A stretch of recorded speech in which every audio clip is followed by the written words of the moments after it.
Okay, chopper jockeys and scooter tramps, it's Thursday, 9 p.m. on the East Coast. That means it's time for another episode of Shop Talk. I'm Chris Callen in the Cycle Source Studios, joined by my lovely wife, Heather.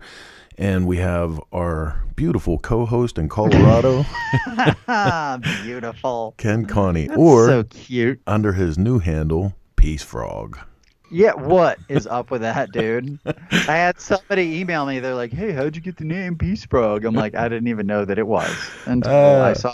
I don't even remember where I saw it somewhere. And all I could think about was that stupid frog that everybody had in the 90s that like had his like little peace fingers out. You know what I'm talking about? Yep. Yeah. Ribbit, baby. Right on. Space. Well, you know, we were making a joke about it the one day. I forget what it was, and it happened to be right at deadline, and I was doing one of your articles, and I was like, this is a good place to introduce Peace Frog.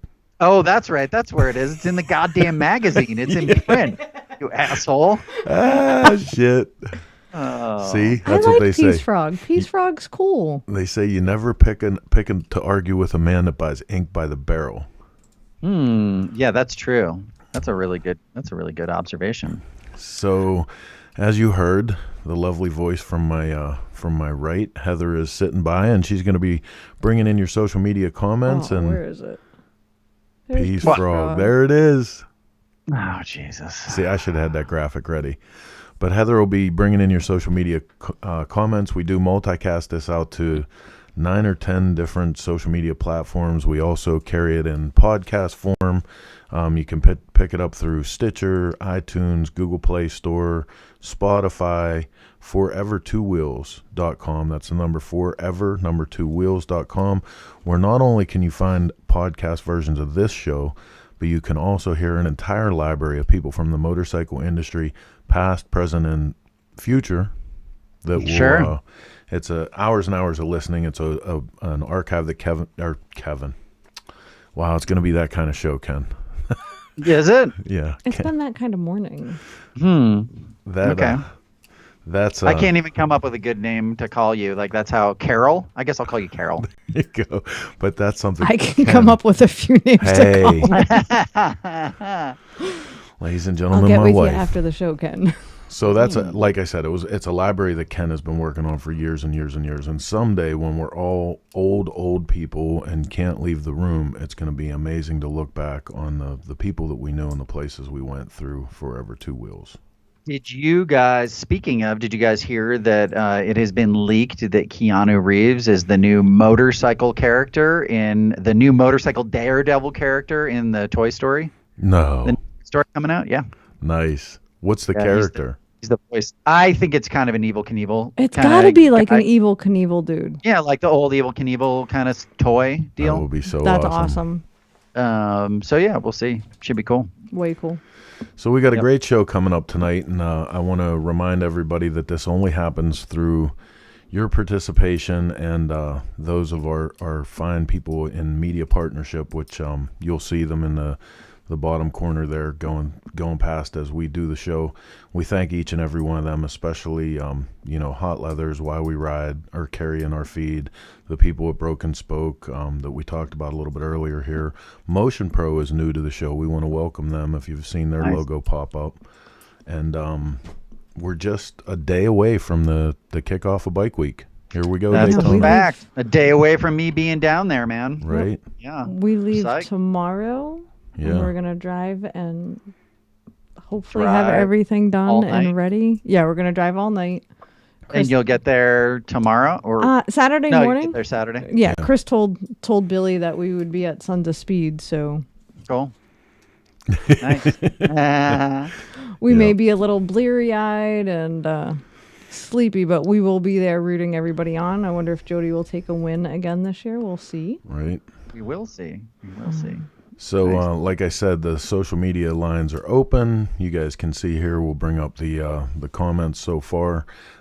Amazing to me, I got to tell you, man. Like, we started this thing, it was just a little half-assed hobby, and it was kind of fun. And like now, we're 30, 50,000 a week.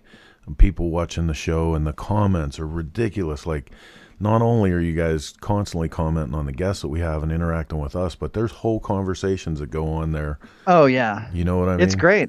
it's hard to, when you're sitting in this chair doing the engineering and watching everything go by, it's hard to keep on track that we're doing a show because I want to get involved in the comments. You want to just jump in there and go, Right. hey. Blah, blah, I think blah. it's great. There's a few people who have watched the show from the very beginning when we started it with a cell phone and like bringing Ken in like side screen with Facebook and have stuck with it through the evolution.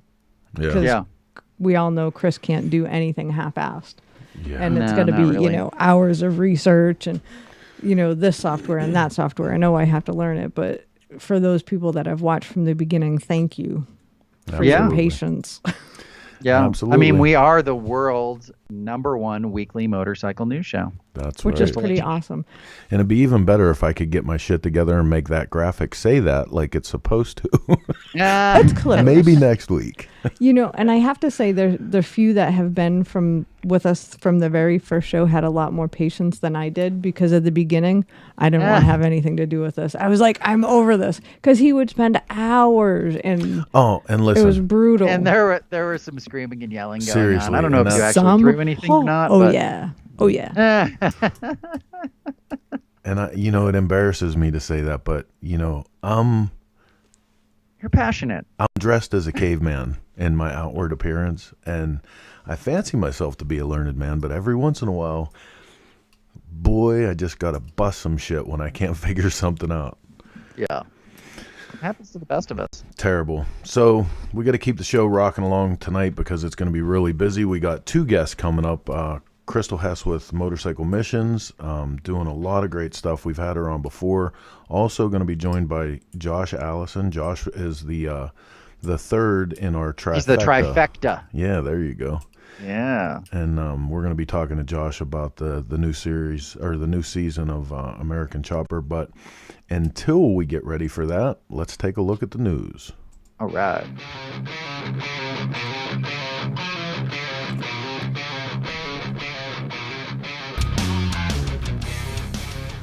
First up in the news, and to kick off our coverage of Daytona Bike Week, the good people at Dennis Kirk are doing their second garage build. This is going to be happening at the Broken Spoke in Daytona, March 15th. And, they're not looking for big name builders, top show winners from all over the other places they're going to be hosting shows during Daytona. They're looking for the garage built guys. So get out, man. They got a ton of prizes. They're joined by American Iron and have a whole website and a whole movement going on for garage build. It's a really great program. Get involved, man. You are maybe one of the nicest people I know. What? You gotta. I know support the J&P is good one of our stuff. partners, but you're promoting another magazine. And I think that really speaks to the kind of person that you are, because there really is enough work out there for everyone, That's and it. enough bike shows for everyone. And their bike show is truly unique. It's one that's got people that are garage builders, like true garage builders. So Yep. I think that's going to be that'll be cool. Yeah, they actually specifically say no pros allowed. Oh, Yeah. Yep. No pros. Right on. What does that mean, though? So like if Will Ramsey shows up, he can't enter a bike or, Yeah. Mm-hmm. stuff like that. Can we enter one? That was my question. I was like, I well, That would be think- really funny. I think getting a motorcycle published in a magazine in Japan precludes us from No, ever because saying we don't build motorcycles for a business. We've never sold one. it's a hell of a business for the people we buy parts from. Oh, please. If I have to buy one more motorcycle part this week, I might scream.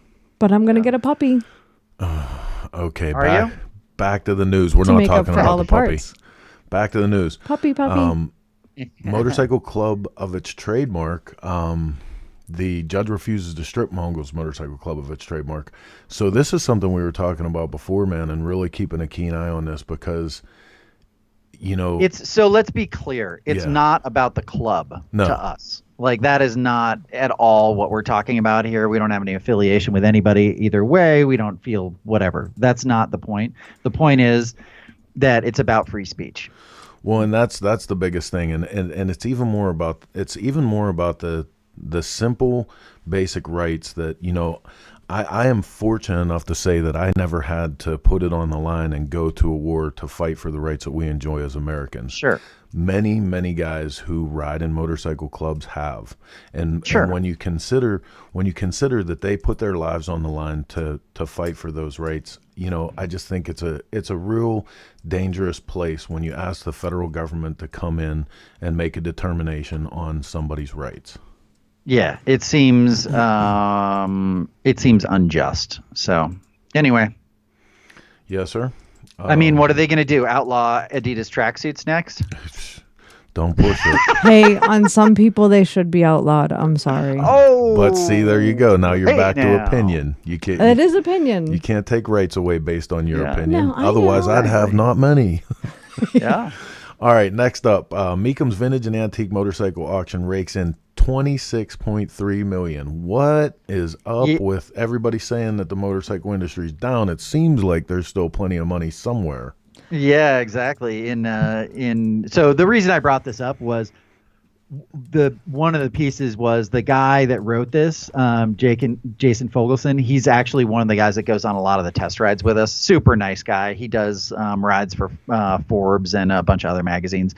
But also, I just thought it was an interesting observation, taking kind of everything. Everybody was really focused on that Crocker big tank that sold for $700 and whatever $1,000. But I think it's interesting to see that bottom number, like you said, that's a huge number. $26.3 million. It's a bunch of money, for a weekend. Right. That's a bunch of money. And I mean, it would destroy the idea that, everything that's going on in the motorcycle industry right now is broke. I think that looking at the diversity of it, new versus used, vintage versus modern, I mean, there's a lot of stuff, man. There's more stuff going on now than I think ever. Especially in the vintage world. It's crazy how much you're seeing those move and how many are coming out of the woodwork and prices fluctuation. Yeah. Yeah. And unfortunately, how many are being stolen lately? It's crazy how many in the vintage motorcycles are being listed lately. What is going on with that, man? Oh, it's ridiculous. Well, how the hell are they going to sell them? Yeah. Well, yeah. I mean, that. Yeah. Right? I mean, how are they going to? Some of these things are so rare that they're either selling them for pennies on the dollar of what they're worth, and then that poor sap's going to be stuck with something that, that's stolen. Yep. Or they're going to tuck it away for 10, 20 years and then it just doesn't make a lot of sense to me. Or maybe it's like the TV shows and there's some like big crime ring and they're selling them overseas. Like they're picking them up, putting them in a container and shipping them. Who knows? Oh, I'm sure there's some of that, especially with those Indians from that, Mike Thomas's friends got stolen. Yeah, those are on a ship somewhere. Yep, absolutely. Probably not any insurance foul play there, but don't, far be it from me to bring up. Hey, I'm just saying, people are looking for. Stop being so cynical. People are looking to diversify their revenue streams. These are hard times. So we're going to take a break here real quick, and we have something kind of interesting, man, from our friends at S&S. Rather than doing, a tech or a product like they normally do, they have given us a behind-the-scenes look into the world of S&S, what it's like to be in the factory where they make the good stuff. So we're going to take a look at that. Cool.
I just learned a neat new trick right there.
All right, so we want to thank the guys from S&S Cycle for constantly supporting ShopTalk and Cycle Source Magazine. Proven performance for over 60 years.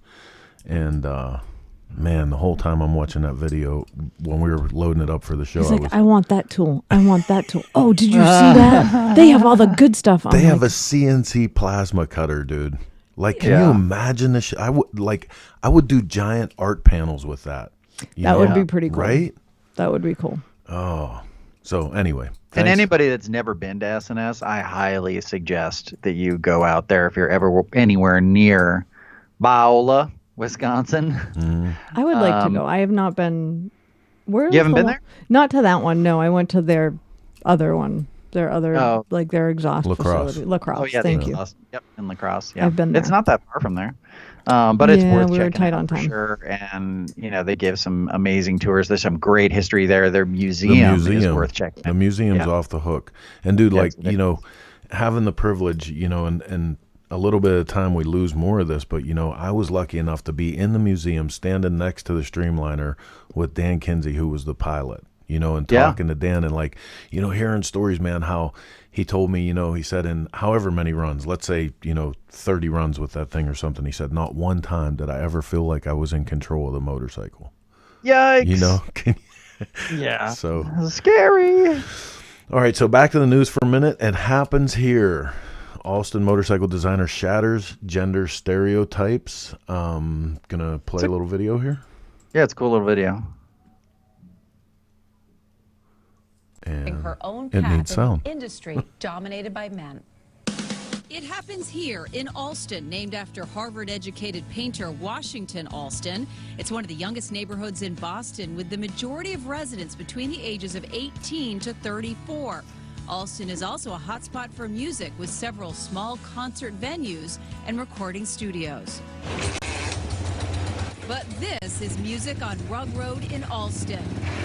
Welcome to Madhouse Motors. This is as far as you want me to go. Meet owner and mechanic, 28-year-old Jay Shaya. There's been times where I've answered the phone and, trying to talk to a customer and they think I'm the secretary. But this woman is a master when it comes to reinventing motorcycles. So you actually ride it the way that you would ride a stick shift car. She has a fine arts degree, and the bikes are her canvas, like this award-winning 1957 Indian. The seat is made from a piece of a radio flyer wagon. The rear light is an antique egg slicer, and you might recognize the footrest from buying shoes as a kid. Like this is a hay hook to pick up a bale of hay. She's so good, even Hollywood has come calling. Jay and her team built the bike that Chris Hemsworth rode in the 2016 Ghostbusters movie. That was really fun. It was a lot of work, though. We were sleeping at the shop. Those long nights took time away from her most important job, mom to 9-year-old Ade, who she has served as guardian since he was a newborn. It fueled the fire to work harder. They couldn't slack. My life goal is for people to see the bike and say, wow, that's a cool bike, instead of, that's a cool bike built by a girl. Now, Jay told us she never felt that her gender put her at a disadvantage. She hopes to inspire other girls no matter what career path they chose. But this is truly a male-dominated industry, and she is really breaking barriers. And she's super smart, too, which is so cool. And wicked creative on top of it, too. Wicked creative. The total package. I know, it's unbelievable. Right on, Wicked creative. Wicked. So 28 But why did years they old, say, right? and she's smart? Why wouldn't she be smart? Right. Like, come on. Really?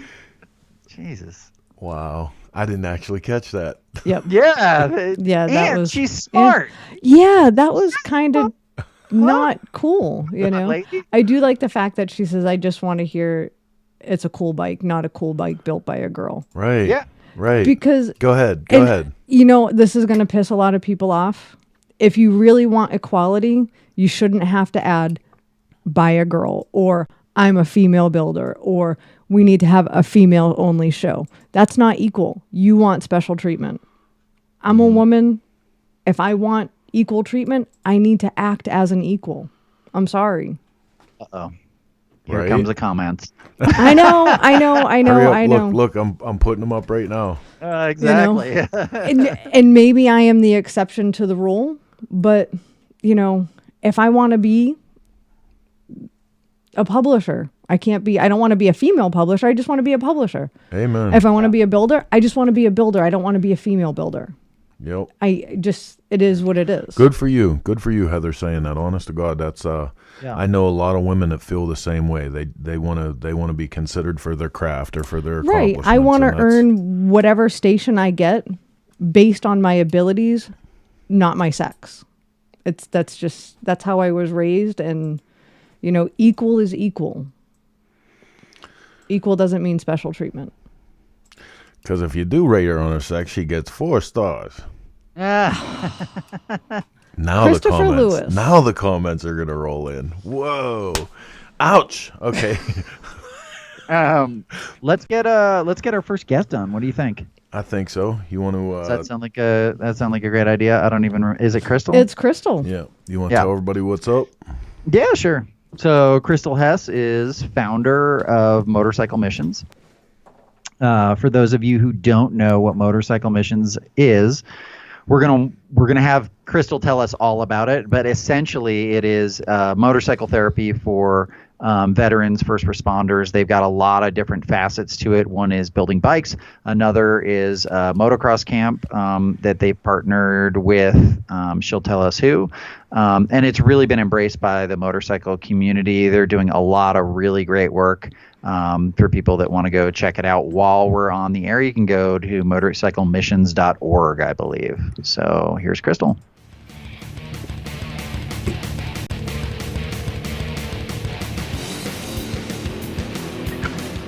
Hello. Hey, Krystal, how you doing? You're on the air with Chris and Ken. How you doing? Good. Let me kill that background music for a minute. There we go. Awesome. So how you been? It's been a while since we've had you on, huh? Yeah, it's been a few months. It's been awesome though. Lots of awesome stuff's been going on, so can't complain. Well, tell us where you're at. Well, right now, like where I'm at physically, I'm in Dallas. So right now we're doing with Motorcycle Missions. We're doing a bike build off, which is really exciting. So we're doing a Dallas team versus Austin team. So in Dallas we've got I think 8 veterans and 1 firefighter on that build team led by Chris Moose from Moosecraft, and we have a Austin team. We have 6 veterans and 3 police officers on that team, and that's led by David Roy, formerly from Voodoo Vintage. He's now officially retired and is about to go sailing. Right on. So, yeah. Very so it's cool. pretty awesome. So let's start with a little bit of backline to this for those who may have lived in a foreign country for the last 2 or 3 years and not know anything about Motorcycle Missions. Let's do an outline with that. Let's start with the story of missions. Okay. So Motorcycle Missions is a 501c3.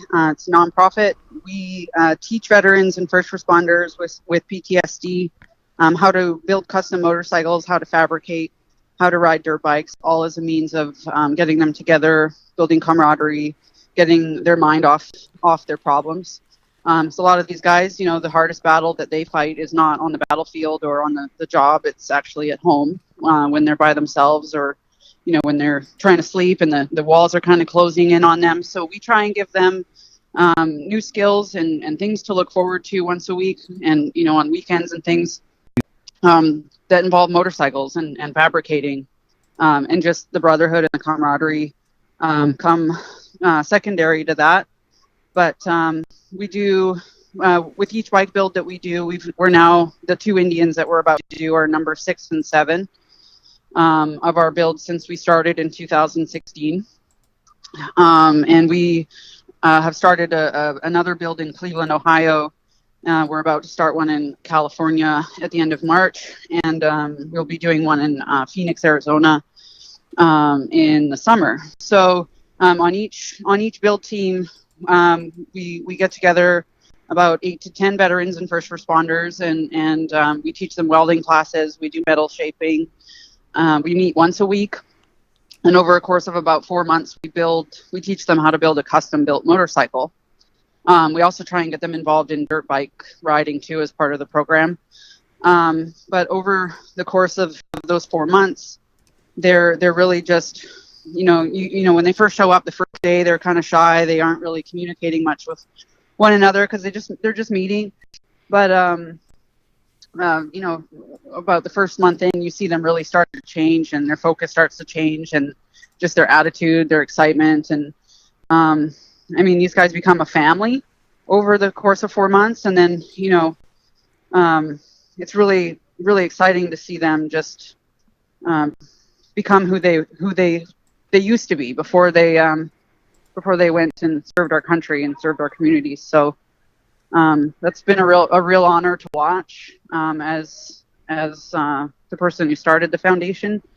So we've had people go off their medications. We've had marriages saved, just all sorts of really amazing transformation in these people's lives through motorcycles. So how did you come up with this concept, Krystal? Is there something, you know, that happened in your life that specifically triggered this idea, or how did the idea come to pass to start Motorcycle Missions? So the idea actually, yeah, so it did come out of kind of a tragedy that occurred in my life in 2012. So I was dating a guy that was a bike builder, powder coater, and he was bipolar, and he attempted suicide in 2012. And in the wreckage of that, he took his motorcycle and tore it apart. And then I recovered it on a pallet from the insurance company with his blood all over it. And it was something that I'm a nurse from Canada, so I just moved here. I didn't know a soul in Texas. I was literally here for him. And all of a sudden I was just by myself. And so what ended up happening was I had to face some really tough decisions and decide, you know, do I want to run back to Canada to what I'm familiar with, or do I want to continue a life here in Texas and pick up all the shattered pieces and accept the loss of, you know, everything. But so what ended up happening was a guy bought my tire machine that I had inherited out of all of this off Craigslist, and that gentleman owned a motorcycle shop, and he knew my story, and so he actually he volunteered to take me on over a summer to help me rebuild this motorcycle that was in a million pieces. It was my boyfriend's that he was teaching me, you know, his craft, which was building, and so I ended up spending the summer rebuilding this motorcycle, and then over, you know, like I think it was 3 months, I was able to put that last piece on and stand back at it and look at it. And in that moment, I really had closure over everything that had happened, the loss, the pain, the frustration, the anger. I also, just because I was made witness of his experience, suffered from a lot of trauma. And so I had to go through a lot of counseling for that. But this motorcycle, through working on it, and stepping into a shop and just touching the tools and smelling the smells of, a motorcycle shop, it became very therapeutic for me. I didn't really realize the value of it until the motorcycle was done, and I was able to step back and reflect, because during the process, I was just so focused on, I just want to get this done. I just want to get this done.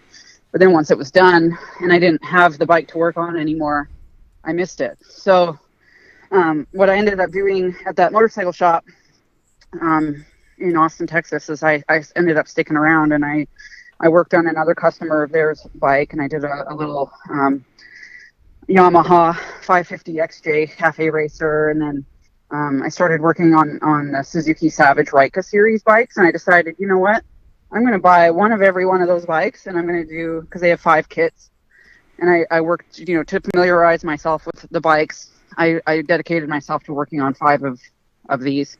So I did a bobber, a cafe, a scrambler. And meanwhile, you're a nurse, right? I mean, you've got I'm a nurse. Job, right? Yeah, well, you got a full-time job. This isn't what you do for a living.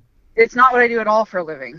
So, but what ended up happening was during the Rika, when I started working on the Rikas, I was tired of paying $800 to get an entire frame powder coated, and my ex-boyfriend, he had taught me. I saw him do it once. He had a powder coating business. That's not. So teaching. I was like, That's just so I was like, do it once. Exactly. So what I did was I just picked up.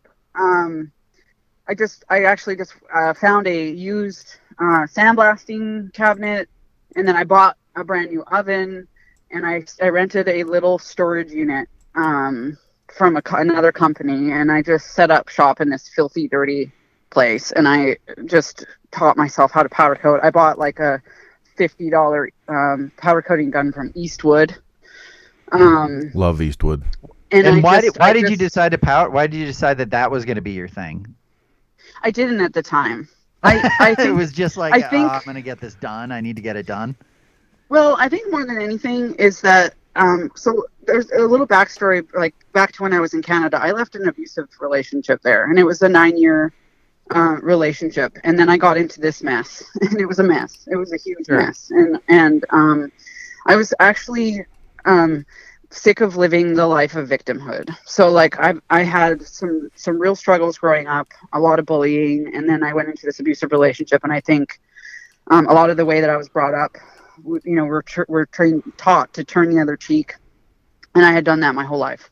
So I think when this happened to me, I actually decided I'd had enough of being a victim, that I'm going to rise above it and be a victor. So and so I just told myself, I'm going to do something different. I'm going to face this challenge. I'm going to make it into something else.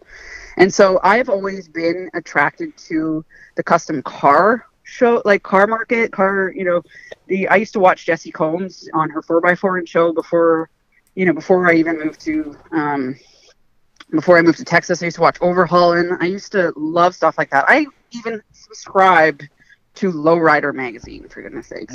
I'm not very proud of that, but I did. But I love that kind of thing. And in high school, Fast and the Furious was out, and I had one of those Rice Rocket kind of like, I had a Ford Probe that I turned into something kind of creative. But I enjoyed that, and I loved working on my car. Like, that was my thing that I loved doing. And so when I was faced with this challenge, it was kind of like something I'd always wanted to do. And I thought, you know what, I'm just going to run with this. And I put nursing on the back burner. And through that, I started a powder coating business called Ricochet Customs.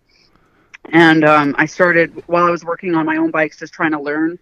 I was powder coating other people's bikes, which was really awesome because it helped me learn, like, how does, a hub fit?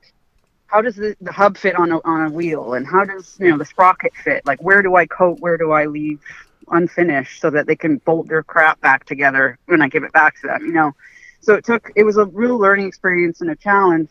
And I just wanted to do it to challenge myself because I was just tired of being the old me. So now fast forward from that, you come through this whole thing and learn the value of, overcoming each small project and learning your way through this stuff, and the therapy that gave you personally, how did you decide there was an opportunity to start transferring that into guys and girls that were suffering from PTSD? Well, I mean, I don't know if you knew this, but in 2013, I had just opened my own powder coating shop. And so it was mine. I had a space, and it was Ricochet Customs. I had a whole bunch of new equipment delivered. And then a month later, a flood hit Texas, and I had 6 feet of water in my shop. So I literally lost my entire shop. And this was like, so another just kind of kick at the knees. And but I rose above it. And I don't know if you've heard of a place called Tech Shop, but it's a maker space. That it was a big chain, and unfortunately they've now gone under. They're no longer in business. But they had a powder coating room, and if it wasn't for them having a powder coating room and me being able to pay a $50 membership fee to use it, I wouldn't have been able to carry my business on. But it just so happens that them starting to go under made me, I kind of was like having some health issues with the powder coating thing. I actually found out I'm allergic to powder coat. And so that's my throat not good. was no, my that's throat what you're doing, right? No, I know. And my throat was closing in, and I was having some problems swallowing. And so I ended up having that happen at the exact same time that Tech Shop started to go under. And I had always known that I was going to use my experience with motorcycles for good. I always knew that I was. And I just kind of, as I knew things were approaching with the troubles that Tech Shop was having, I knew, and with my health, I knew that the time was perfect for this. So I planned ahead, and about 6 months in advance to me getting the 501c3, like I went out and I started interviewing. I really was really attracted to telling the stories of people who ride and how riding has made a difference in their life, and for some people how building motorcycles has made a difference in their life. And so I started we did some documentaries on that with my friend Dalton Campbell. We traveled the whole country and we interviewed people, and it started that way.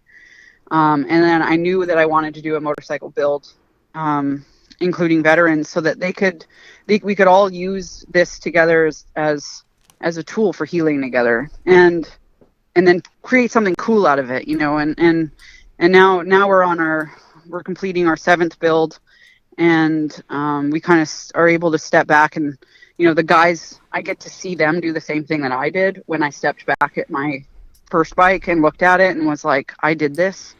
And I had that sense of pride, and I had purpose all of a sudden kind of reinstilled in me. And it's been the biggest honor of my life is watching these guys experience that same thing. So how many people have gone through your program thus far? We've had over 100 vets and first responders go through our program, and it's actually probably more because I haven't included all the programs that we've done. Like we've got welding, we've got the build mentorship program. And who do you partner with for the motocross deal down in Texas? So right now, it's Tyler Livesey at the MX Factory. It's just west of Austin in Lakeway. So he's got a training facility there. We had to amp down a little bit because he and his wife just had a baby. So we're about to kick that back up, and then we're expected to start doing some rides in Dallas here shortly. Cool. So yeah, so that's really exciting. We're excited about that, but definitely, I've kind of let Motorcycle Missions kind of make its own path, and definitely I would say the majority of what we do are the bike builds. Yeah. And you partnered with Indian, is that correct? Yeah, so on our latest project, we have partnered with Indian, and we are doing a bike build off between Austin and Dallas. So we have 2 teams. As I said in the beginning, we have 3 police officers and about 5 veterans on the Austin team, and then on the Dallas team, I think we have 8 veterans and 1 firefighter. And they're each getting the same bike. So an Indian Chief Dark Horse, and Indian has donated these motorcycles, and they're helping us along the process of the build, and the guys get to kind of create their motorcycle, and then when it's done, we're going to be revealing them at John Paul DeJoria and Gary Spellman's Peace, Love, Happiness event that they do in April in Austin. Nice. So, oh, cool. yeah. So that's right around the corner in April. Geez, they don't have Yeah. much time. Well, you know what? We've actually been working on it a little bit longer than It's been announced. Then it's been announced, correct? Yeah, we've been kind of working Cool. on it for a couple months, so we'll be good to go here for a reveal in April, and we're really excited about that. And then we're hoping to auction them off at John Paul DeJoria's casino in Deadwood during Sturgis Bike Week. Awesome. Well, I Mhm. know I for one can't wait to see what those bikes look like. Yeah, right on. I can tell you they're pretty darn incredible. It's a little bit of a challenge with the cruiser type style that the Chief Dark Horse is a really awesome bike to begin with. So it was kind of, we had to really think out of the box for these two bikes, but actually it's turned out quite amazing, and the bikes are great and they're gorgeous. I think you guys will be pretty impressed with our guys. So where can people go to find out more information and keep track of this and watch the progress? Yeah, so they can keep track on motorcyclemissions.com or motorcycle-missions.org. Same website, take you to the same place. Our Instagram is a good place to keep watching, which is Motorcycle Missions, and on Facebook, which is also Motorcycle Missions. Indian will be releasing some content at the beginning of April, some video content of the build process for each team. And then when we reveal the bikes on the 12th, on the 13th, we're going to start voting. So the public can vote about which bike is their favorite, and then the team that wins gets a special kind of prize that we've put together for them. Right on. Awesome. Yeah. That's so great. It's just a friendly competition, and actually we're taking the guys that are building the bikes to Daytona Bike Week. So we'll actually be there. Nice. Where are you guys going to be set up?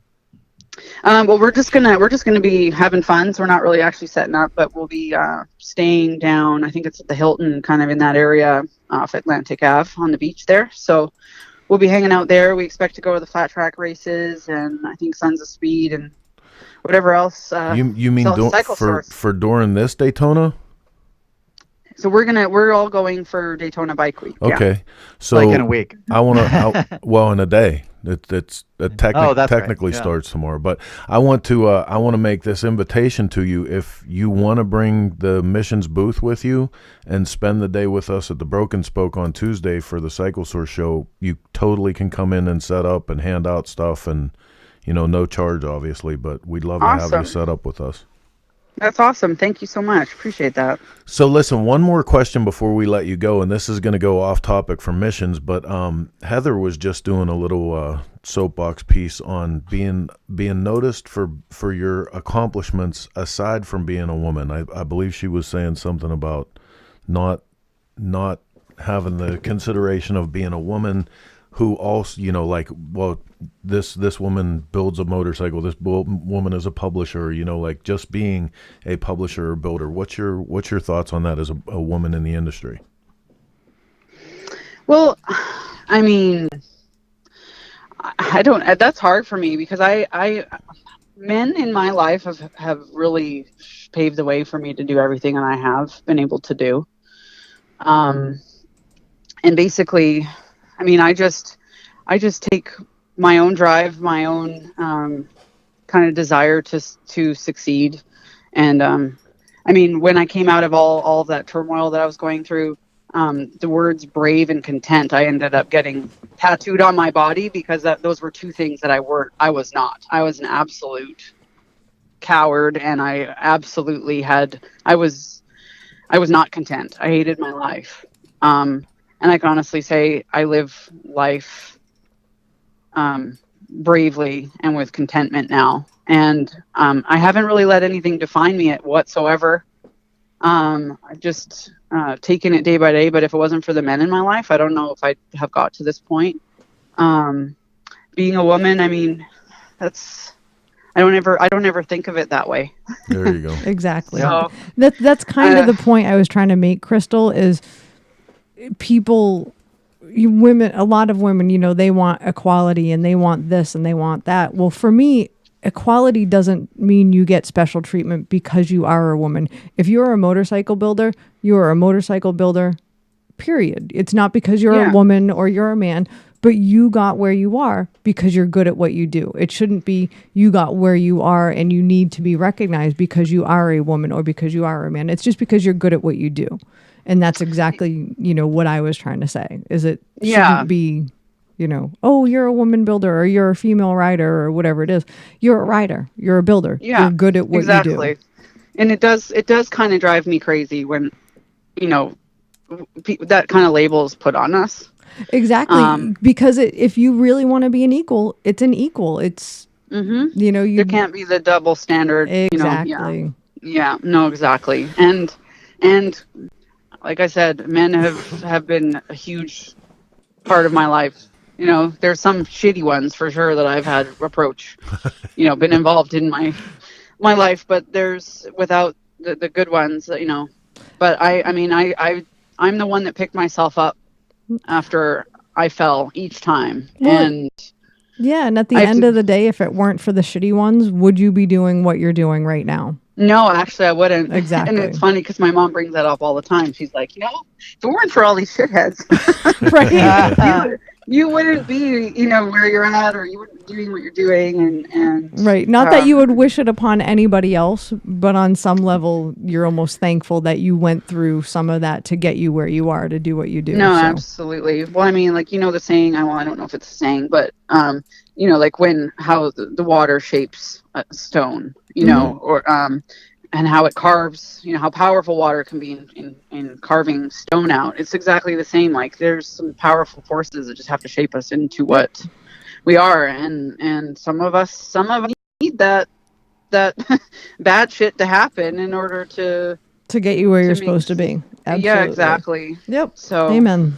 Well, I'll tell you what, I sure am glad that it's the two of you that are having this conversation, because if it was me and Ken, yeah, exactly. social media would be lighting up. But hey, social media, we want to hear from you. We want to hear your comments on this, all the work that Krystal's doing with Motorcycle Missions. Krystal, we really appreciate you coming on with us today and spending the time. You have come a long way. And please, thank you. Please come spend a day with us in Daytona. If we can help you get a little more notoriety for the brand and the work that you're doing, we'd love to have you there. Yeah, you bet. Thank you so much. Thank you. Appreciate it. All right, we'll talk to you soon. Okay, thank you. Okay, take care. That's awesome. I love that she's so excited about the stuff that she does that she literally runs out of breath talking about it. You know what I mean? Because I do that, man. I do that. I get ramped up about the things that we do. Yeah. You do. You get very excited. Very, very excited. And good work. She's doing good stuff. No, she is. It's fantastic. Anything to help the veterans and first responders is good work in my book. And it's such a great thing to see people taking that and actually putting it into action. I think making sure that people are actually doing, not making sure, but seeing people actually do good and not just talk about it is very inspiring. So Absolutely. Take a bad thing, make it good. Back to the news for 2 seconds. Maryland, now we just talked to you the other day, the last show, about the possibility of lane splitting coming to an end on a nationwide initiative. And right now, Maryland has a bill up that would allow motorcycle riding between lanes on traffic on highway and at red lights. I've been seeing that come up a lot lately. Utah, I saw it this morning, and it's becoming a hot button issue pretty much everywhere. Yeah. It's I don't know. It's meanwhile, did you see when they all the news stations have been in Vietnam for the big summit, and did you see that there's no red lights, and when they come into an intersection, it's batshit crazy. It's full on, and but it's motorcycles this everywhere. Orchestrated chaos. It's incredible. And you can't even figure out how. You can't even. There, I would be a passenger, and I would keep my eyes closed at all times, just to make sure it was okay. So that's the only way to do it. Hey, man, this is a motorcycle show, so we're gonna take a second here and throw some quick tech at you.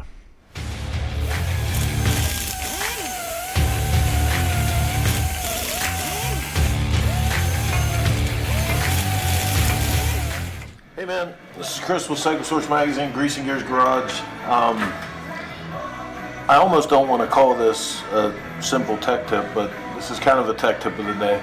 If you've ever been taking clutches apart, you know, like the whole thing with back and forth on these, and it's frustrating. I can't believe I never thought of this before, but just one of these simple magnet on the stick deal.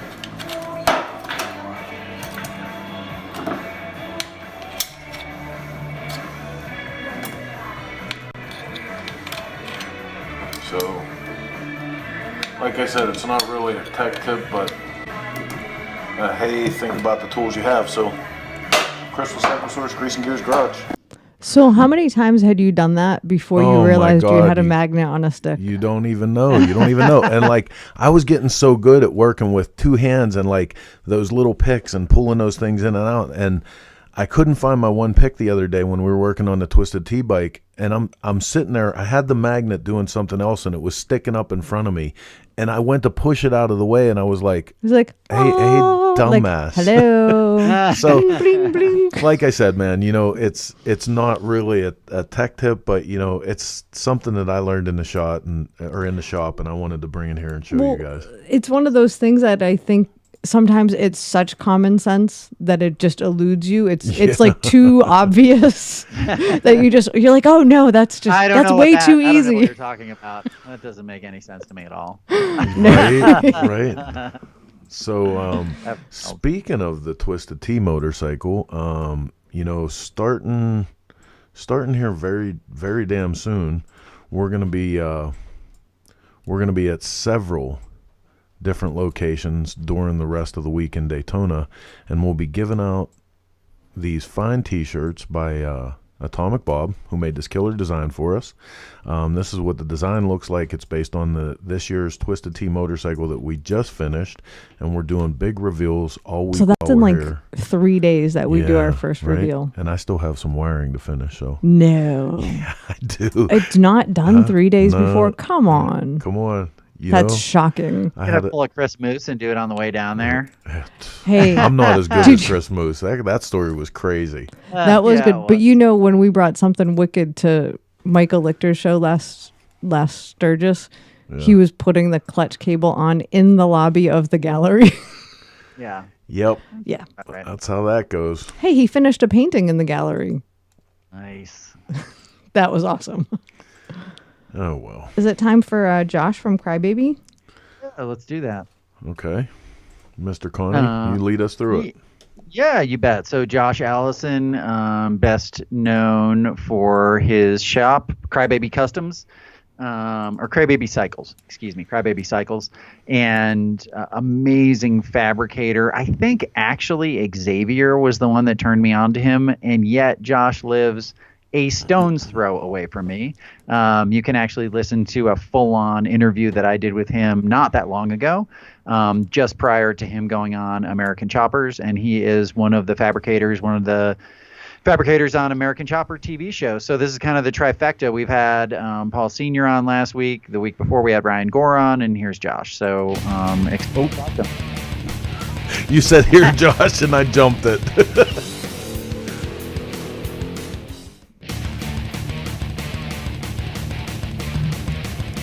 This is Josh. Hey, Josh, what's up, man? You're on the air with Chris and Ken. Hey, man, how you doing? Good, buddy. Good. Thanks for taking the time today. Yeah, thanks for having me on. I appreciate it. Tell me somebody snatched up that knucklehead. No, not even seriously. What? Nothing. Really? Are you beautiful. kidding me? No, and I tried to be very fair with it. I thought. Dude, it's so ridiculously cheap. fair. I'm sorry. Yeah, it's cheap.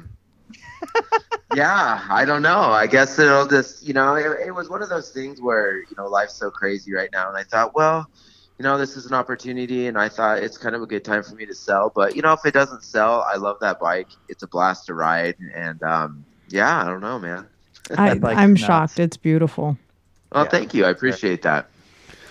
So lots to talk to you about here, man. Okay. We've been super fired up to have, the three of you on throughout these last couple weeks and talk about the difference in the show. And I mean, we've got so much good feedback from our conversation with Paul on the last show Awesome. we kind of just wanted to really, take this time and take a look at this, not for the fact that there's a new show and hype, all of that, but really for the difference in direction. I mean, you guys, compared to where American Chopper was before, you guys are killing it. The bikes are killer, man. Thank you. We're very, very proud of what we've done this season, the change, in direction and whatnot, and what we really think that bike building and custom bike building should be. Yeah. Well, and it seems like Senior's giving you a lot of leeway. Like he's giving you a lot of a lot of ability, right? Yeah, it's been a very surreal and wild thing to walk into something like that and him just say, for the most part, hey, dude, I like what you're doing and giving me this much freedom. And it's been really cool, too, to tap into him because, like you guys said, everybody's always known him in the show for what the show was and represented. But if you get into the man of him and his background, it was always more old school, traditional, really rideable bikes. Yeah, for sure. Well, and then you got your buddy Ryan in there, and that's just like a double bonus, right? I mean, you've got you get to work alongside one of your buddies. Yeah. No, me and Ryan have known each other for a while, and everybody's known that we've kind of bounced around to shows like Born Free and Handbuilt together, and so this was just a perfect opportunity to be able to come together and do this. It's a lot of sacrifice and it's a lot of stress and time. And so it was just nice that Ryan was able to be freed up to be able to join. And me and him work really well together. So what did you first think when Senior first reached out to you? Because he said he found you on Instagram and he was just completely blown away, which I can understand. Were you like, are you really? Are you for real? Do you want me to do this? Or what did you think? It was really odd because it was a Saturday morning and I woke up and me and my wife were just hanging out having coffee and I get an Instagram message and it was Paul Senior and hey dude, love your work, we should do something together. And I honestly thought it was like someone was messing with me or a joke. Dude, I think about that scene from the movie Rockstar when Kurt Cuddy calls Chris and he says, hey, this is Kurt Cuddy, I'm in a band called Steel Dragon, and he goes, your accent's as bad as your guitar playing, hangs up on him. No, I didn't even respond. Me and my wife just kind of laughed, and then at the time I didn't even realize because there's so many hack accounts these days and Instagram's such a wild world. And then so I thought, well, I revisited it the next day, and then I was like, he's got the blue check mark, a bunch of followers, and you could tell it was a really personal account. And I'm like, I really think this is Paul. And me and her we're like, well, what should I say? And so I just kind of gently responded back, hey, yeah, sure. And then, it took a little bit of going back and forth and as busy as we were to get together. But then, I had that initial first phone call. And you're like, oh, this is definitely Paul.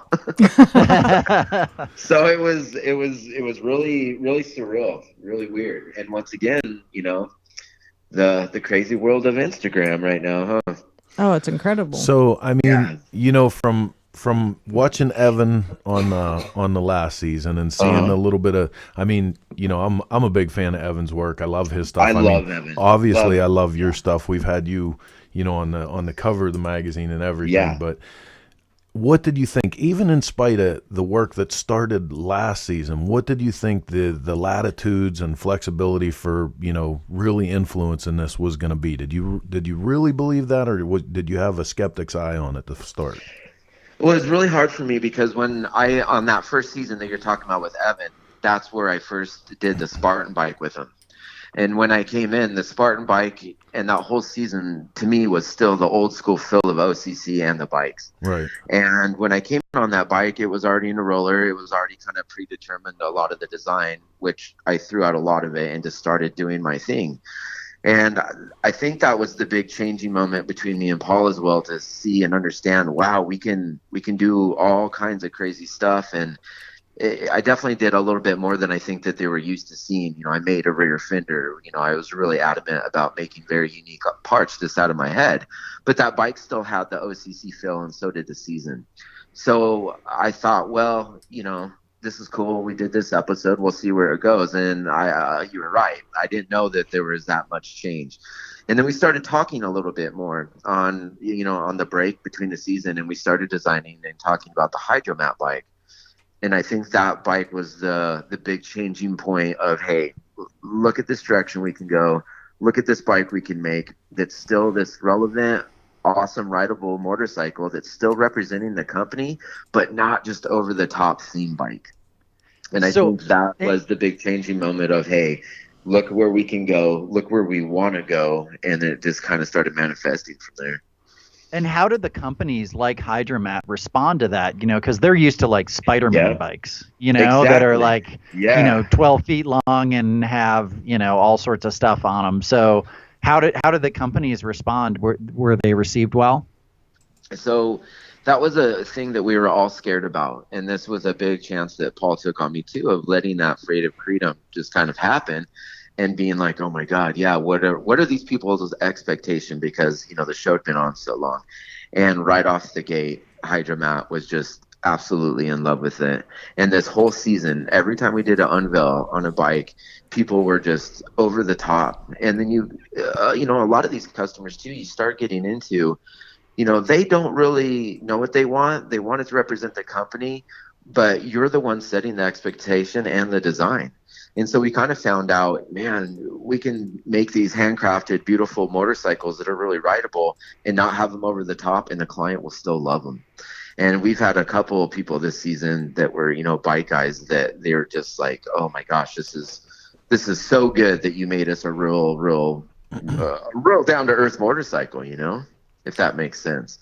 Yeah. But I think that they always that was kind of their thing, and they always kind of threw it, over the top in all those prior years. And I just kind of set the standard. And I think that people, back then they probably could have had change, and I think people would have been happy about it. They just kind of were stuck in one path, Well, and I think that, unarguably we're in a completely different place now too. I mean, absolutely, those guys set the tone for that kind of motorcycle and where the industry was, and where, it was so much money and so much opulence and parts and design and everything. And what you guys are really bringing to this is the evolution of the craftsman. That's why I love seeing, Evan and you and Ryan in on this, because you guys are the example of how far this thing has come. And the bikes are old school design, but you're taking that old school design, and when you look at the bikes of today of young guys like you and what you're building compared to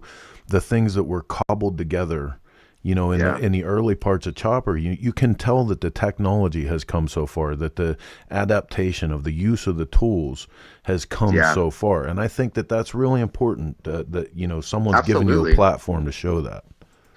And when I really stepped into this industry and wanted to really, dive into it and what I consider a professional builder, the industry forces you to a certain degree. If you look at guys like Sosa and Max, and there's just a whole string of these intense builders right now. If you don't step up your game, if you don't push yourself to the limit and change all the time, I always feel like you're going to kind of get left behind.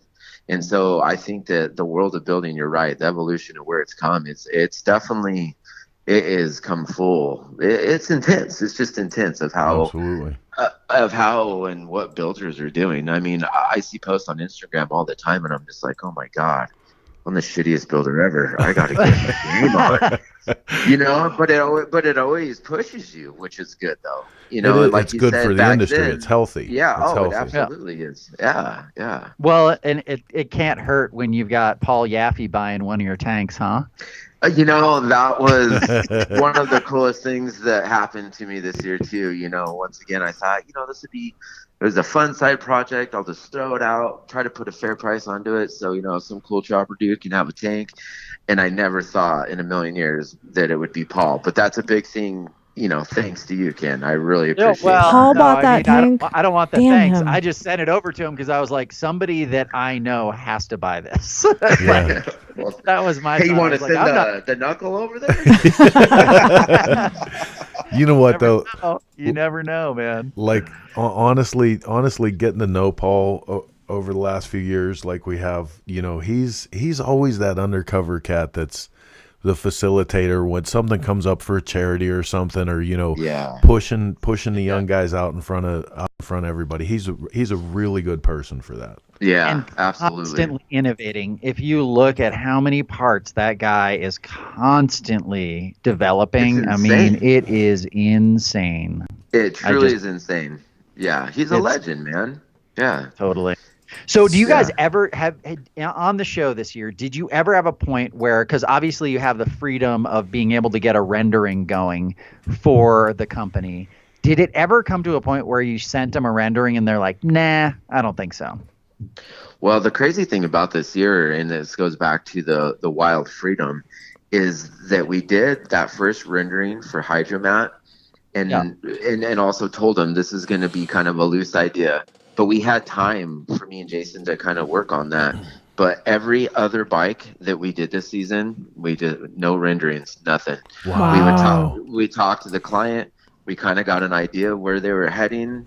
We would start brainstorming and just total building, man. We just went for it. And, I would get these ideas out of my head. We'd come together and we would just produce it. So it was a cool season of absolute, freedom with building. And then for the clients, it's really exciting too, because they have this idea, but they don't know what they're getting.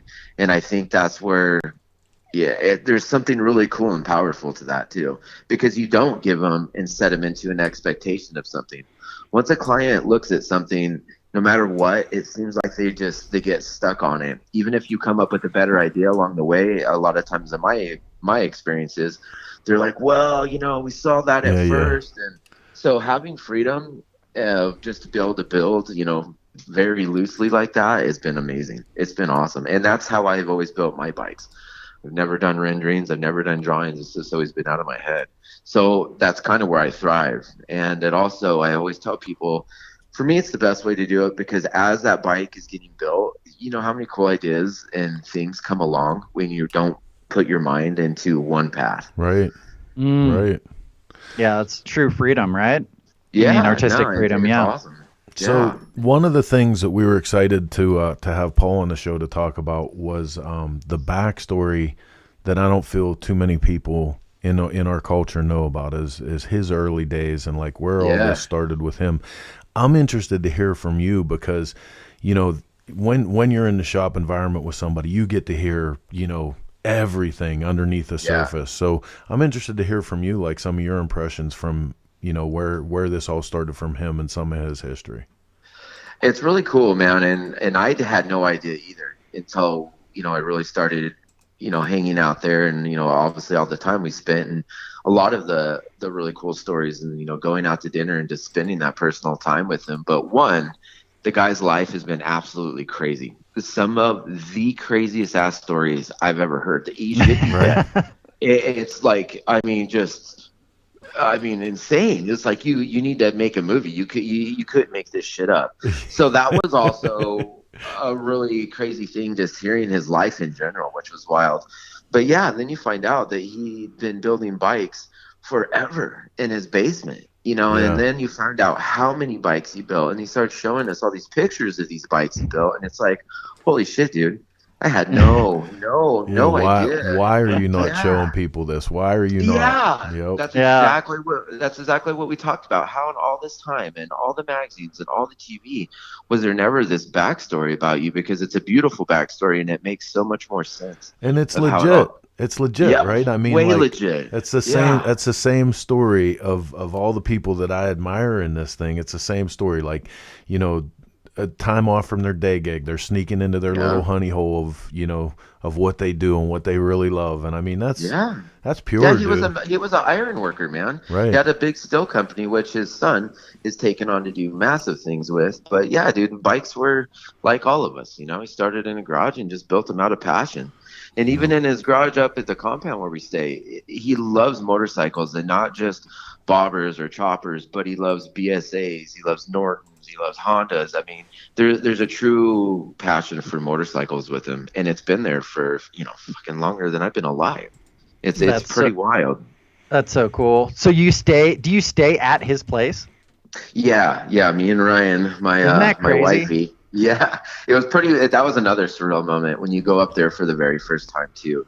I call it the compound, they call it the ranch, but it's wild. And upstate New York up there in the summer and fall and spring is just absolutely gorgeous. So Beautiful. we did Yeah. some of the most coolest riding that I've ever done. And by the way, him and Joni can ride. Dude, the guy's 70 and gets it he on. rides his bike like a psychopath. Oh, dude, those guys were just like, holy Yep. shit. I mean, this guy's riding a freaking 30 over freaking 110 chopper, dude. Hardtail, this crazy bike, and he's riding it like a psychopath.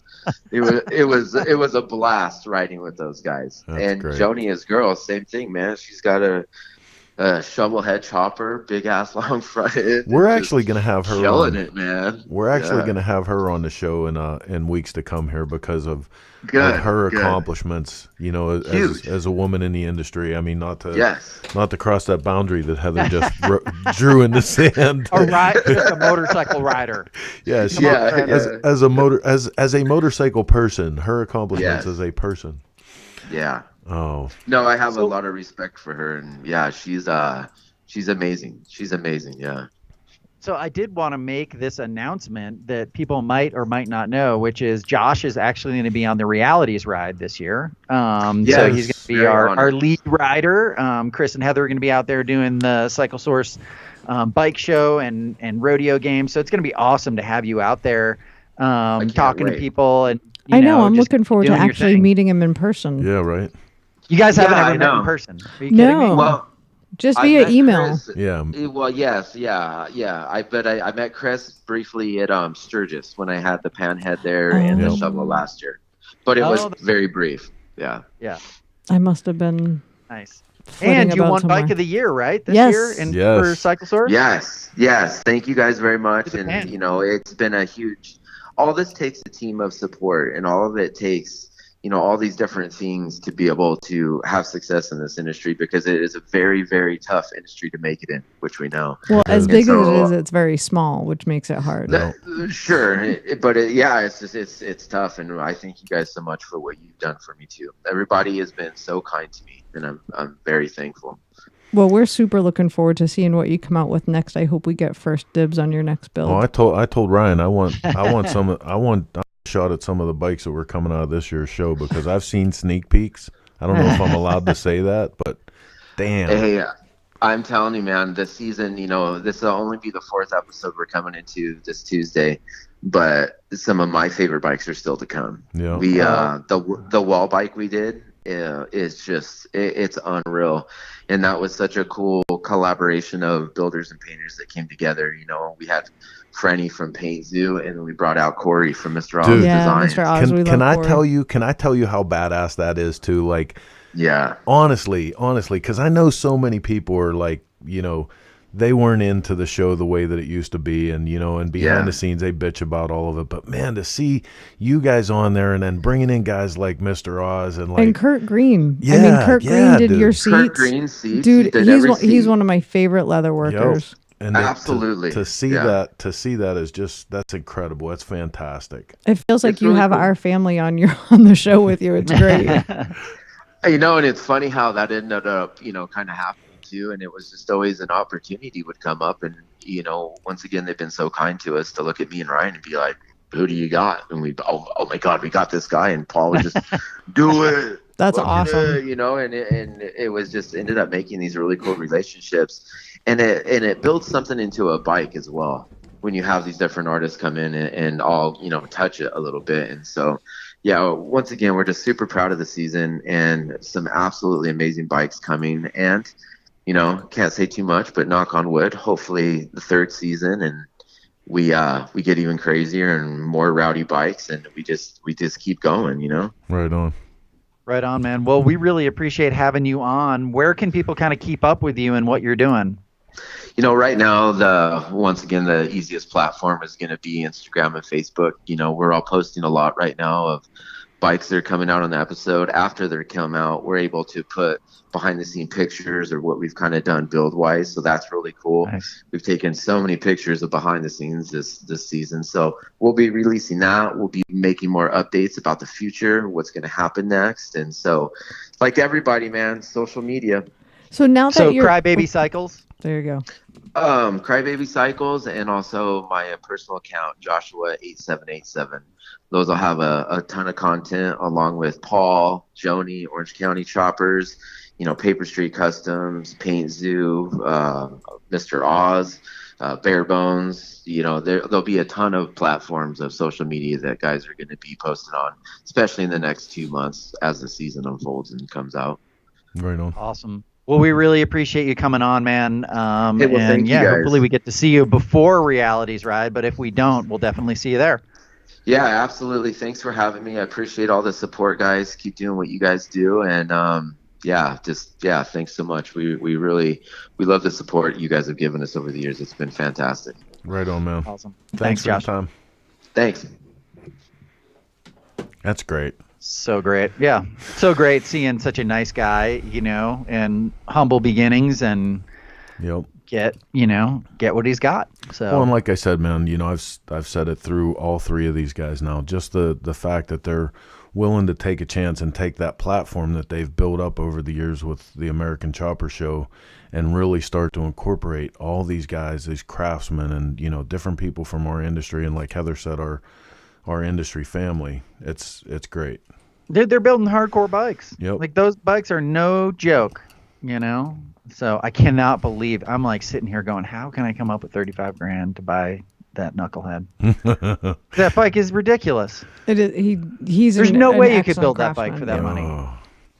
So while we're sitting here talking, let's go over a couple things real quick, because like we said, Daytona starts tomorrow.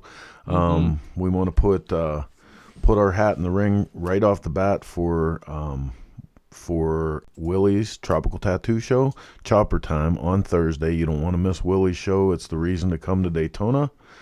Don't miss that. Of course, on Tuesday, maybe, is our bike show at the Broken Spoke Saloon on US 1 North in Ormond Beach. Registration starts at 11. Awards will be at 4-ish. There no we go. crybabies allowed. Hey, there we go. No, one crybaby's allowed. Oh, Josh is allowed. On the first Sunday, this is the day after the Sons of Speed at the Broken Spoke. Also, Warren Lane's True Grit gets started again. Warren was doing this for a few years up at the Rossmeyer Pavilion and has now moved it down to the Broken Spoke. There will additionally be free swap meet space for this day only. Call ahead. Swap meet load-in starts at 10 a.m. Gates open at noon. This is a antique gathering, so you can bring your motorcycle. Plenty of parking at the Spoke, but 79 and below will have reserved display parking. And not only that, if not for any other reason, go to True Grit so you can see Warren's Lane's El Rey, because that bike just came up on Instagram and it's running. It looks like our buddy from Mad Pen just got it running over at Billy's shop, and they said they're going to be cruising it during Daytona Bike Week. One of my favorite bikes of all time. That bike is so ridiculous. If you're in town for the end of the week, Boogie East happens at Annie Oakley's on Friday, the last Friday, March 15th. That's a great new show. This will be really the third year. It's like it's old just such Daytona. a cool, chill, like hangout environment. They have always have good music and good band. Smells like oregano. Not exactly like no oregano. Bueno. But hey, there's something else we want to talk about. This isn't exactly going to happen during Daytona, but coming up soon. This is the launch. We are proud to say that from now I want on to forever, high five you, right? Into the camera. Boom. Finally. So Ken helped They will orchestrate actually have merch. this. Yeah. Holy crap. When you go to a hot leather store, which any of the rallies that you go to, any of the official merchandise, like if you go to get an official Daytona shirt, official Surges shirt, you're going into a hot leather store. They are now going to be carrying the full complement of Cycle Source magazine apparel. Some really great new designs. They're taking this thing a lot further than we did in our little You won't garage. have to wait anymore. Right. Wicked cool. They're going to have all the sizes, drop ship. It's going to be so it's easy. awesome. I'm super excited. And if you see even up in the left-hand corner there, they're even carrying our Flat Broke chops and rods. So you guys were crazy for those designs from Flat Broke when that came out. They're going to have plenty of them, so they can keep up. We can't. Yeah, no, it's going to be You awesome. guys are great at doing these news shows every week and publishing a magazine and building Apparel the is occasional not bike. our thing. Running a silkscreen press, not so No. much. Turns out, Dude, I can't believe you used to print that stuff yourself. oh, dude. You guys are out of your minds. Up until last week when this deal went through, that's what Right? I'm telling you. Like, Well, that it deal was went through. I had a guy come with a truck and take that shit out so fast. I was like, that's it. I'm out. It was great when before Amelia decided she was going to go off and do like this adult college thing Yeah. because she was our screen printer. Now that Yeah. she's gone out and got a fancy life, we're screwed. Yeah, so Yeah, thank exactly. God for Hot Leathers. They've taken over our apparel and it will be readily available and we'll ship a hell of a lot faster than I ever got it to you. So we got one more thing that I want to touch on real quick before we cut you guys loose, and we head off to start setting the groundwork for Daytona. Here's a little product piece from our friends at Fueling.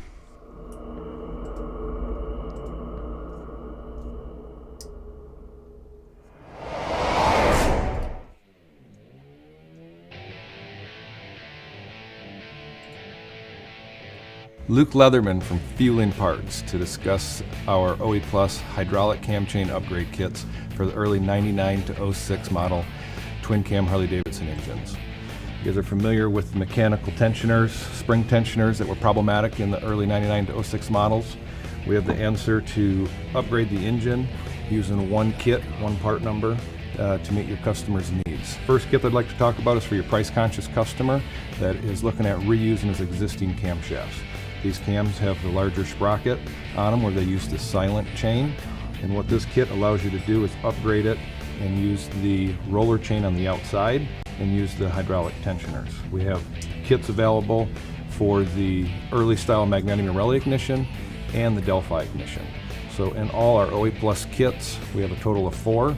2 options for the original style camshafts, magnetic Morelli and Delphi ignition. And then we have the options for your customer that's looking at upgrading camshafts. We would highly recommend using the conversion style camshafts. It's more or less a hybrid camshaft that uses the late 07 to 17 style outer journal with the early style smaller inner cam journal. So hybrid camshaft. Once again, these kits are available for the Delphi and magnetic Morelli ignition. Plus side of using the conversion camshafts is you get to use the cam plate and set up just like in an 07 to 17 model engine where we get rid of the cam bearings. Oil pumps and cam plates that are included in the kit, proudly made in America. The oil pumps, we have the pressure side is 10% higher volume than the factory pump and 16% larger than the factory scavenge side. So we do see a nice increase in both pressure and scavenge volume. And the cam plates, we pressure test here at the factory. We seat and seal the relief valve. We like to see the total pop off at 55 to 60 psi, and we like to see the valve reseated and sealed at around 30-35 psi. And this is going to ensure that your customer has good hot idle oil pressure. As far as the stuff included in the kit, we use Timken Torrington bearings and include ARP hardware for both the tensioner housings and the cam and crank bolt. We highly recommend when you're working on these engines that you always replace the cam and crank bolt. Our pads, as far as our hydraulic tensioner pads, we use a nylon material. It's very similar to what Harley-Davidson uses, and it's something that's widely and commonly used in the automotive industries. It's a good material. We also went through some extensive R&D and testing where we added some Teflon to it. And what we found is it made the pad slightly slicker, and we also spent some time focusing on our tool to make the pads conform to the chain and as slick as possible. Fueling OE Plus kits, once again available for conversion camshafts or conversion cam plates that use the original style cams, and all of our kits are proudly made in America.